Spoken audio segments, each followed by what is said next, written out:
Hello, gorgeous soul. Welcome to Susie's Enchanted Crossroads.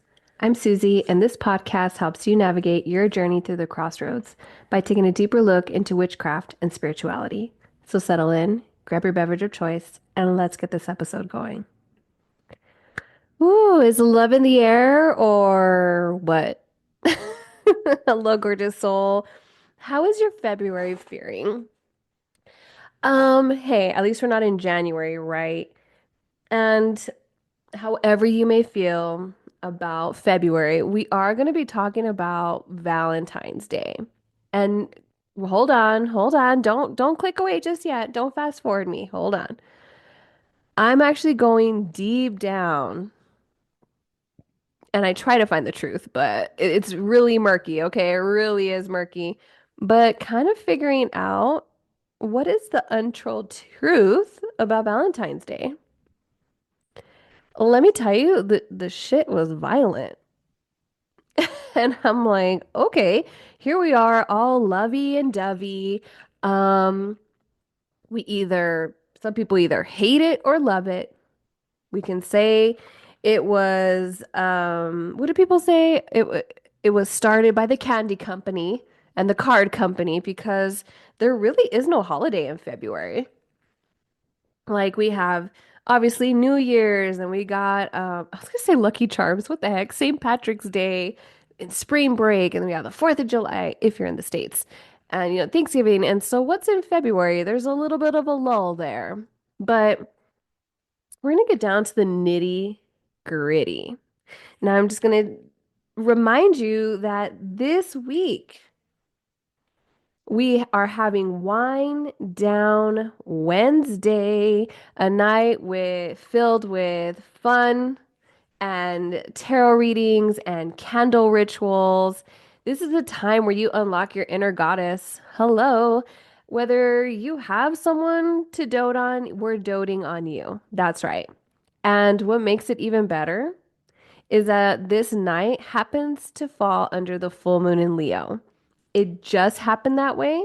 I wanted to do this before Valentine's Day and Galentine's Day, and I still wanted to really use that love energy, even like that I don't know, that power you got where it's like, oh, fuck this holiday, whatever. Really wanted to use that energy in this class that my best witchy friend and I, Elena, are co-teaching together. It's not a long class because it is a school night, about an hour and a half, but looking into cards in the tarot and doing a spread for those that sign up and doing a candle ritual. What are we going to kick out and what are we going to manifest in? And we're really trying to heal the past and empower our present. Because to be honest, Wind Down Tarot is more than an event. It's an experience cultivated to help you break free from self-limiting beliefs. Hell yeah, dude. Embrace your worth. And with this full moon in Leo, you know you're about to shine unapologetically. So, together, we're going to create a space where you can kind of take a look at on where you're holding back. Where can we release old patterns? And how can we empower you to step forward, especially if you're at the crossroads? So, as always, scroll down in the show notes. You'll see it right there. You're going to click and you're going to save your spot. Because spots are limited. We do want this to be a nice, intimate, little cozy get together. And if you're like, Susie, I want to go, but I can't make it at 7:30 p.m. Mountain Standard Time via Zoom, don't worry about it. Those that sign up will get the recording because everybody's schedules are all over the place. Yeah, it's 2025. I get it. So I really wanted this to be an immersive experience for everyone. So whether you can catch us live or catch the recording, you're gonna wanna hang out with us. I mean, I want to hang out with you all the time, bestie. And why not now? Let this be your full moon ritual. All right, let's get into this because when I was doing this research, I was like, I'm sorry, what? You're telling me that there's a skull, a literal skull of this Roman martyr named Valentine just hanging out in the Roman church of Santa Maria. I'm sorry. Yeah, you can totally Google it. If you Google, because I was like, what is this? The Roman martyr Valentine skull, it's going to say that it resides in the Roman church of Santa Maria. Now, there are some conflicting arguments that, or it's up for debate if this is really and truly the skull of this martyr. But I mean, there's still a freaking skull there. So it's like, if it's not him, then who is, right? All right. So, um, this is where I was like, okay, who's Saint Valentine? Because obviously we think of, well, I've thought of little cupids, right? Little Valentine Cupid just hits you with the bow and then you fall in love, which is so sweet. And just a little caveat, when I was watching Supernatural, what Cupid looks like, it was not a cute little cherub. It was this big old man in you know, I guess the little diaper thing. But anyway, if you're a supernatural um part of that supernatural family, please hit me up because I love to chit chat about supernatural all day, every day. Anyways, so who is Saint Valentine? Depending on, I guess, who you're asking, there's gonna be a bunch of different martyrs that come up, which is very, very interesting. But if we take a step back a little bit, it was traditionally it was a pagan festival that really inspired a lot of these Valentine's Day traditions. And in really getting into the nitty-gritty of this martyr Valentine, there was a lot of dark history behind Valentine's Day. Now, like I said, a lot of the history is very muddy. Um, I'm no historian, but when I was actually looking into this holiday, obviously all if majority of not all of holidays began with the pagans because, we got invaded and then we have all of this religious trauma and things we had to endure. But it's some historians do believe that the holiday, Valentine's Day, is actually linked to Lupercalia, and that is a pagan festival. And it's thought to have been held annually between February 13th and the 15th in ancient Rome.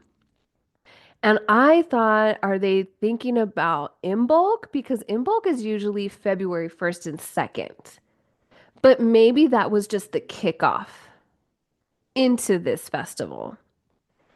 And with this festival, it was intended to purify the city, which was kind of crazy. And we were looking really into facilitating fertility. But when I was looking into the history, obviously the use of sacrificing animals was in a lot of these traditions. It just was. But then I saw that they were like beating women. I'm sorry. I thought this was a day of love. And so when I started getting into it, I was like, oh, of course there would be a dark side. Of course there would be a shadow part of this super sweet holiday that we see now. So if we're going back to 6th century BC, in Roman mythology, it was to honor the Roman fertility god, and I hope I'm saying this right, Lupercius. And anyway, she was a she-wolf who nursed two brothers, Romulus and Remus, and the future founders of Rome. And I was like, okay, I can kind of get on that, where we are doing these sacrifices for the gods, especially for fertility, especially as we're coming into spring. Makes sense. To me, it makes sense in all of my research. Then we have in the 5th century AD, a pope. Galatius replaced this and declared February 14th for people to celebrate St. Valentine instead. Now, this is where, as much as I was doing research, St. Valentine legends and stories were, like I said, it was very muddy. Like, no one can really pinpoint much about it. But the legends go as this. Some say he was a Roman priest who defied Emperor Claudius II, who banned marriage so men would be more willing to go to war. But he was continuing to marry people in secret, which resulted in St. Valentine's brutal execution. And even after Lupercalia was no longer celebrated and St. Valentine was beaten and beheaded, it took some time before the holiday were to turn back into romance and fertility and the focus on fertility. Well, yeah, it, that's some heavy shit, man. So then we're looking right at all this heaviness because, of course, hello, if you're going to behead someone, brutally beat them because he was said to have been arrested for secretly marrying these Christian couples. You're going against that Roman law. This this death, right, is very heavy, especially when it comes to love. And as corny as it sounds, people say love conquers all, right? And if you're looking at this reign of this emperor Claudius II and outlawing marriage just so men could be more willing to go to war, that's going against love. That's going against what we feel. And I feel like that correlation even nowadays where people just have an issue with gay marriage. Like love is love and sometimes you can't help who you love. Why can't you just allow people to love each other? And if by loving each other they want to make that commitment, and be married, then why is it anybody else's business? Now here, okay, Emperor Claudius II doesn't want that to impede on men going to war. So that makes me think, is that what we're trying to do here nowadays? But no, a lot of people are bigoted. You love someone, you love someone. Anyway, that's my little thing there, right? And then as I keep going, I notice that there's another Valentine. And this is Valentine of Turini. And this martyr was also held under Emperor Claudius II. But he was known for healing the sick and performing miracles. And according to that legend, he healed the blind daughter of a jailer. And before his execution, he sent her a letter signed, Your Valentine. And this may be the origin of Valentine's letters and love notes. And I was like, oh, okay. Still dark, still very dark, but also how sweet. And then we have another, the Valentine of Africa. And this one was lesser known of the Valentines, but he was martyred in the Roman province of Africa, which in modern day right now would be Algeria. Details of his death are sparse, but he was listed as a saint and a martyr. Now I'm like, okay, so there's multiple Saint Valentines? Like there's multiple martyrs, which honestly, I can get behind that. So as I continued down this rabbit hole, I'm like, okay, can I find a way out here? As far as I could tell, we could tell Saint Valentine of Valentine's Day was one of two guys preaching good word in Rome in the third century. And these two were martyred. February 14th, thus giving us that day for Valentine's Day. Isn't that wild? Now, even after he was killed because who knows whose skull that is, right? Just sitting. Um,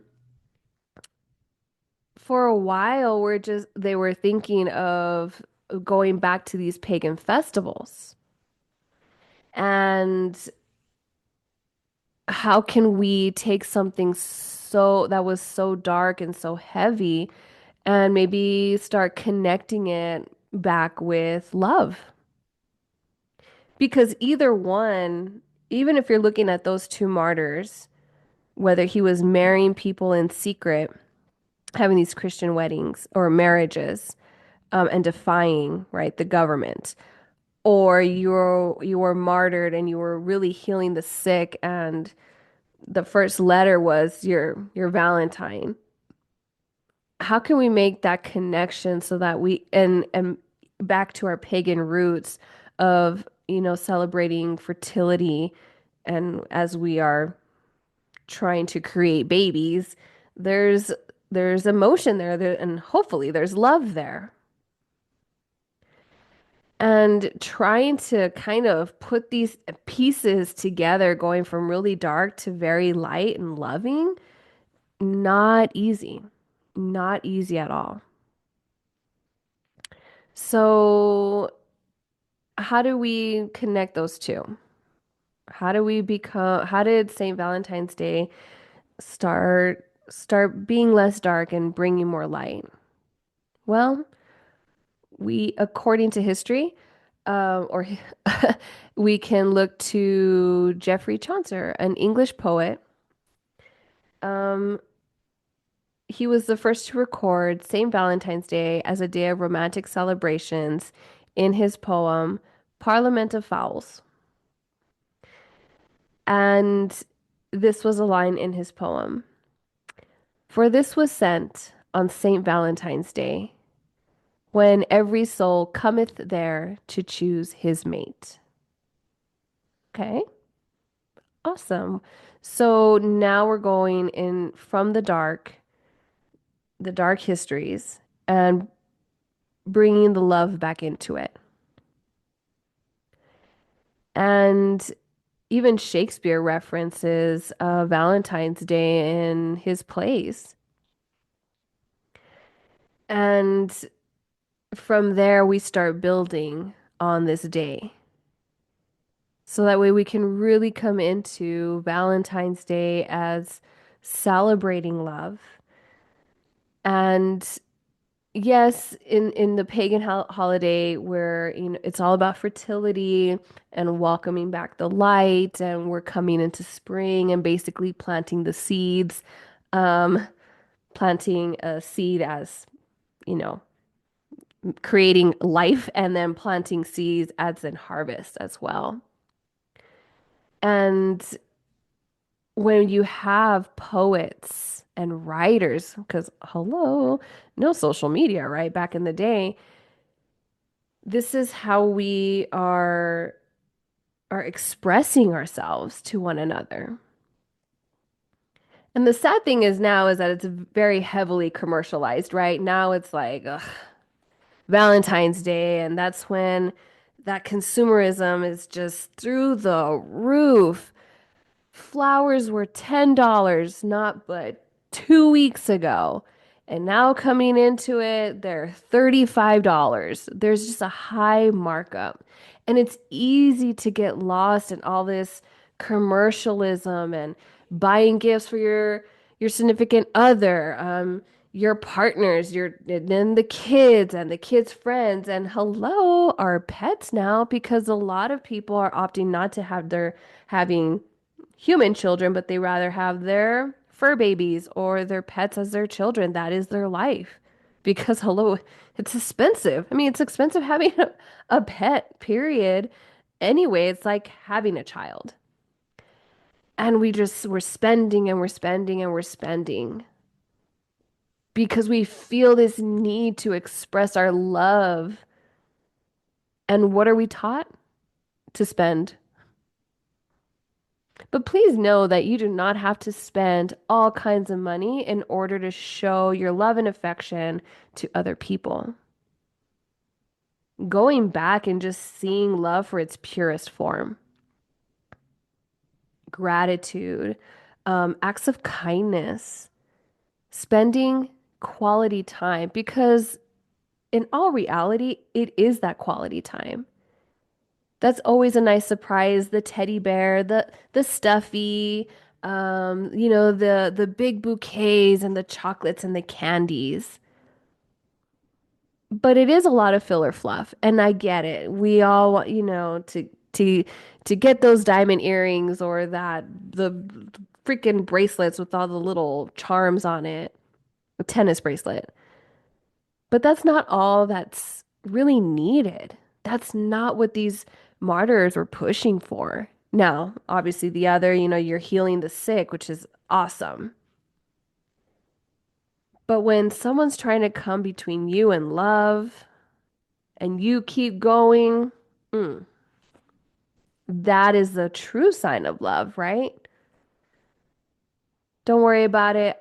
Kids are in bed or with the babysitter. Kick your feet up. I got takeout. Everything's taken care of. Let's watch a movie. Beautiful. Time together. And on the flip, yeah, you know what? If you never get to go out on your own, just you and your significant other, go to that restaurant. It's probably going to be packed, but that's okay. It's really showing that love. And that's why I do love Valentine's Day because your friends, though that close circle of people that you love so dearly, your besties, spending time with them and acknowledging the love of that friendship is equally beautiful. Because I know you've heard us say it on an episode with healing the sister wound. Sometimes break up with a friend, with a best friend, is harder than if you were to break up with a significant other, especially when you've been together for so long. That hurts the heaviest sometimes.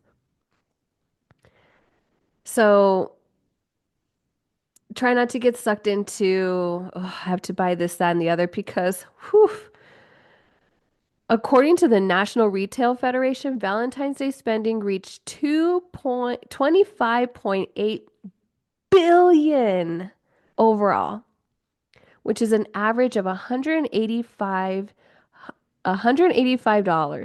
per person last year in 2024.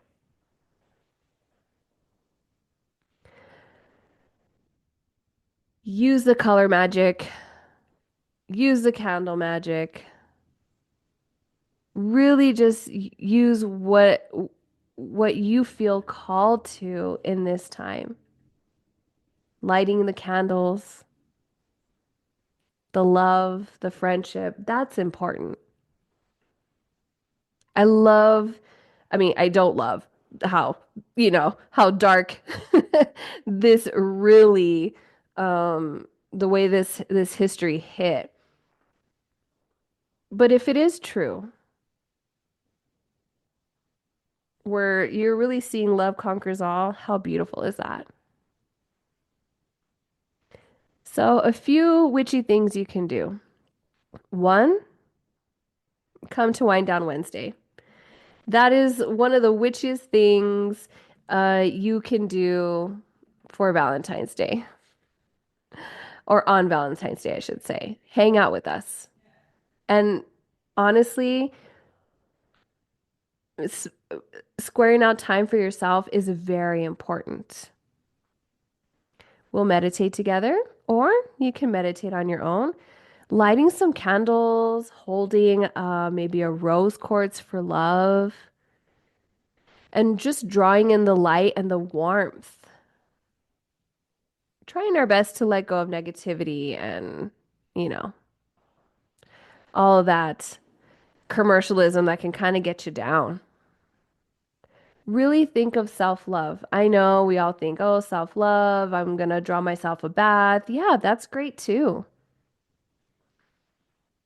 You can reach out though to um the energies or the deities of Aphrodite and Freya. Hera Cupid. As you have these crystals, I did write them down because I was like, I need to write these down. Rose quartz, as I said, garnet, pink tourmaline, amethyst. Lighting or having these flowers or maybe some incense of jasmine, rose, lavender. I love some sandalwood would be great as a little ritual scent and dragon's blood. You can do a simmer pot where you can have these herbs of cinnamon, bay, basil, ginger. You can even add some rose um, to that. Maybe even some lavender, jasmine. February now is very romantic as we come out from the darkness of history, right? And we're coming into present day. But this is a powerful time for your love rituals to deepen your connection, deepen the connection to yourself first and to others. So, making a self-love bath, sprinkling in those petals. I wouldn't use though store flowers petals in any tea to ingest or in your bath because a lot of them have pesticides. So please, please, please um, do your research on that. But you could have them in the vase right next to safely around your bath. But, just really detoxing the negativity out. And an easy way to do that is using Epsom salt baths. Epsom salts, I mean, it's salt, salt for protection, purification, and you're good to go. Soaps, reciting affirmations like, I am enough, I am valuable, I love and accept myself for who I am. Shoot, I am divine. And say it as you're soaking, as you're sipping the tea, as you're eating the chocolates for yourself. Now, this I do love to push a little bit, but write a love letter to yourself. Embracing all the energies around where we just finished the full moon, or as you listen to this, the full moon, right? Um, in Leo, but use that. Use that energy and write a true, authentic love letter to yourself. Heck, make it erotic. How sexy you are, how intelligent you are, how you just radiate this energy. It just oozes from every pore in your body, how amazing you are. That's what you want to do. And while you're at it, maybe create an altar for yourself. Put a picture of yourself on an altar. Give yourself some water, light some candles on there. What are your favorite things? And put some of those crystals like rose quartz, garnet, amethyst. Create an altar for you because you, my gorgeous soul, you are divine. I want you to take time and do things that make you feel good, beautiful, handsome, just grounded. Fulfill that deeper love for you. That's what I want you to do. Yeah, I feel really strongly on this day. I feel like you should give yourself self-love all the time. But now as the energy around you is kind of really getting into that self-love, heck yeah. Dive deep into it. Maybe reflect on how dark it was before. Get a little gothic with it. It doesn't always have to be rosy pinks and whites. Get into those blood reds. Get into that sexy black. This is a time where you focus on you and be unapologetic for it.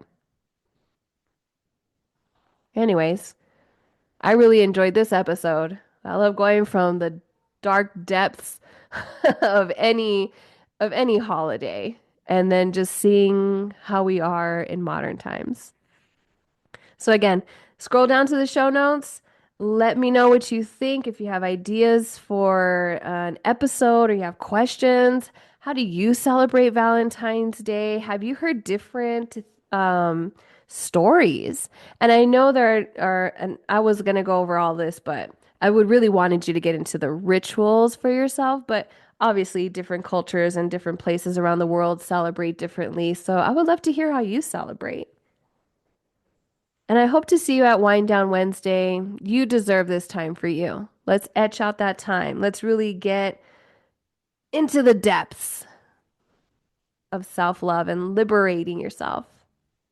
All right, gorgeous soul, until the next time, I will see you at the crossroads.